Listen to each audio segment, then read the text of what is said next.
Hello and welcome to the CDO Magazine interview series. I'm Sajid Khan with EY, and today I have the pleasure of talking with Mark Birkhead, Firmwide Chief Data Officer at JPMorganChase. So, Mark, let's start with AI. It's been topic at the top of mind for a lot of our clients and a lot of our chief data officers that we have worked with. Could you please share how JPMC leverages AI analytics today, and how do you see it change over the next 3 to 5 years? Absolutely, and it's great to be here. And thanks to CDO Magazine for helping to put this together. So, at JPMorganChase, we've been using AI and machine learning for more than a decade. Our earliest use cases actually involve fraud detection, and that continues to be a major source of investment for us when it comes to AI and ML.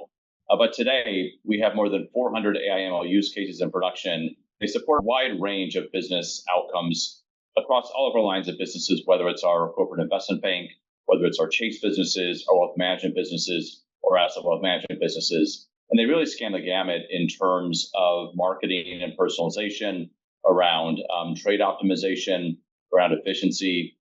And so all those things come into play when we think about these 400 AI/ML use cases. We're a leader in this space. We've had the number one spot in the Evident AI rankings for the past 2 years in financial services. And so that gives you a feel for how seriously we take this. And we do view AI and ML as a business imperative for us. I think it's really, really important to note that all the headlines have been on generative AI and LLMs, but traditional analytics, machine learning, traditional AI continue to be a very, very large part of our estate when it comes to use cases. They are the things we continue to use and will in the future when we need to have models for specific purposes, that we need models that are highly customized, when we have problems that require high explainability and consistency in answers. And so that is a really big part of our focus. But generative AI is in front of us today, and it's going to unlock a lot of new use cases and areas for us in the next 3 to 5 years. We kind of view this in 3 horizons. In the first horizon we're actually in today, and I think most people are thinking about this in the same way in terms of these generic language AI tools, these out-of-the-box LLMs, answering questions, helping to formulate responses, to summarize. Those are things that people are actively using today, as are we. But we think the next horizon actually is in the next year or two, and that's when you can actually see more models that are customized with proprietary data. And so taking and infusing our data with these capabilities to allow us to answer questions for our employees or to answer policy questions for our customers more quickly and easily, that is the next phase, and we're really excited about that. But I think the third phase in Horizon is actually going to happen sooner than people think, and that is with agents. They're going to become more prominent in their ability to actually write code and analyze a data set. And LLMs can eventually call a database and chat with data, and all these things we've been talking about for so many years are going to come into play. And so, not all of these horizons or phases are equal in impact. Obviously, doing some summarization and answering some questions has one type of impact. But we do think when you get into agents, the impact can be quite significant, and that's what we're very much excited about. Now, I do know there's skeptics in terms of the impact and the investment in AI. I can tell you, having been in this space for, more years than I care to admit, almost my entire career, I don't think I see a possibility or a future where this doesn't have a material impact. These tools are so powerful already, they're only going to become more powerful in the future. And so that's what we're excited about. Across the firm, we have approximately 24 generative AI use cases actually in production today. And so we use generative AI to help us more efficiently answer client questions, to create marketing content and personalization. We use it to plan travel itineraries in our Chase travel businesses, and to summarize meetings for client advisors. And so that's kind of what we see is to come when it comes to Gen AI and AI in general. No, that's very exciting to see that impact already being delivered, Mark, at the bank, and what you plan for the future. Now, you mentioned data a little bit, and it's in your title, so obviously we are going to talk about that. So data has been the fuel that feeds AI. That's the AI engine that we're building. So how are you making sure your data is AI ready? Sure. Well, first, safeguarding that data is paramount for us. And so, for example, we won't allow our data or our clients' data or customers' data to be used to train external models and so forth.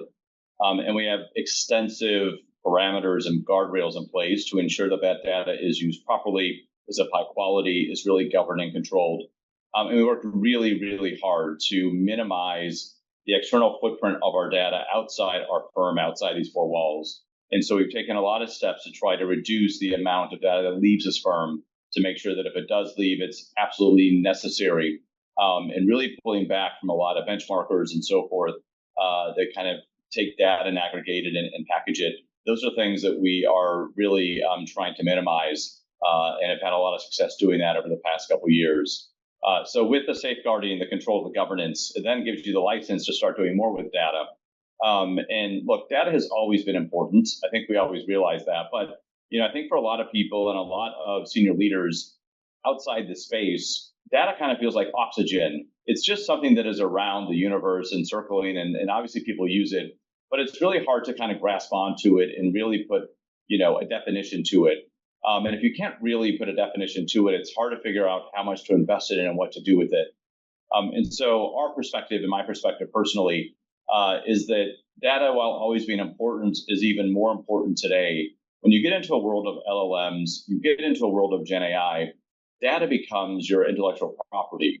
It becomes your IP. And it's the way with which you are going to customize these algorithms, these LLMs, these capabilities to really reflect your brand voice, to really reflect your proprietary ability to deliver great products and services to your clients. And so it really becomes even more of an imperative than it was before. And so, when we think about this, we talk a lot about modernizing data and making sure it's AI ready. And that was your question. First, this is a long-term commitment. This doesn't happen overnight. And quite frankly, nothing in data analytics happens overnight. I think many of the CDOs out there and CDAOs will tell you that, this is a long-term game. And so, yes, you can make incremental progress every single quarter and every year. But to really build an AI factory, to really build an analytic factory that can deliver incredible models that really support the business and do impactful things, it takes a strategy, it takes an investment, and it takes a leadership team that understands this and gives CDOs the space and time to actually build this thing up. And so when we think about our data strategy at the firm, it has a lot of components, if you will. And so obviously there are data design principles. There are thoughts around operating model, which allows you to actually scale this up and do it globally. There are obviously principles around platforms and tooling and capabilities, obviously around talent, and then governance, controls, and data ethics and AI ethics. And so all that comes into play. But I think when you put all that together, our goal, and I think the ultimate goal, is to have data that's of incredibly high quality, that is self-describing, which is understandable by humans and machines. And so when you think about AI ready, that really is, from our perspective, the big ask. It is, can we get the data into a state where a data scientist or a data user or someone who's building a report or a quant analytics or an AI researcher can actually go into a marketplace and understand exactly what this data is and what it does and what it doesn't do and so forth. And the same thing for a machine. And we've always translated data and algorithms and models into machine language.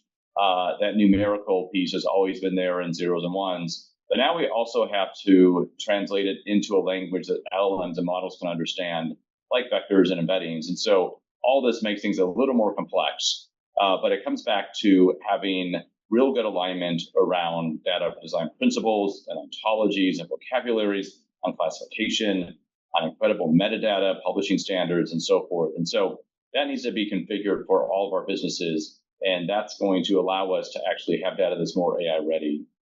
We talked about data also being highly governed and of high quality. That is not an afterthought. That is the first thing we have to do. And with that, you get the license to do more. It should also be data that is easily discovered. And so whether it's a catalog or a glossary or a marketplace or what have you, if your data scientists and your analysts are spending all this time trying to find things and understand it, it's taken away from their core capabilities and what they actually came to do, which is to create value for your customers and clients. And so really thinking about that. Two more things. We are really focused on building data products, not only unstructured data products for Gen AI and everything else, but also structured data products that actually can be merged, that are designed in the right way, that they can be interoperable, and they really help us to kind of ensure that we're moving the train forward when it comes to discoverability, but also the ability to create great data products and experiences for our data scientists.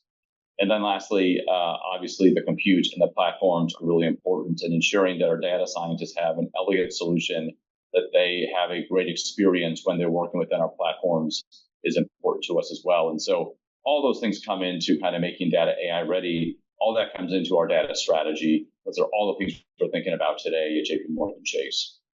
Well, thank you, Mark, for joining me today. This has been a great discussion. I learned a lot about you, your journey at the bank, and how you're going to use AI and data for the good of the bank and your people. Please visit cdomagazine.tech for additional interviews. This is signing off for now. Thank you.